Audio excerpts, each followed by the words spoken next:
If the governing body decides that there are vacancies in the department to fill, they have to work off of this list now because it's still the current list of eligibles. But again, if the governing body chooses to dispose of that list, you can move to have a new list assigned. If the governing body decides there are no vacancies, because besides the state law, you have your own ordinances that says where possible, which would assume that there's the funding necessary to pay for the people who are going to be hired, they're supposed to act within 45 days. Our numbers of staffing over the years, and we've always felt very comfortable at the 89 level.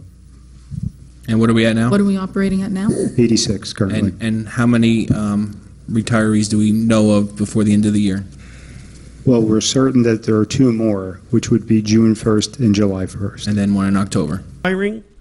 My first question is, who handles at Borough Hall the list when it goes to civil service? Is that I think Mr. Frankel.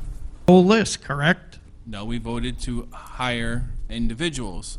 Then Mr. Lembo asked to vote to hire off of old list, new list, and that wasn't for us to decide.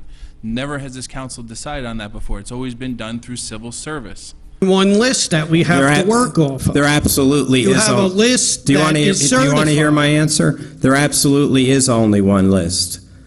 There's another list that will be forthcoming at some time in the future. It does not exist now. And just vote. And you had 3 weeks to get it. We don't have it. You got to move forward. You got to move forward. You got to listen.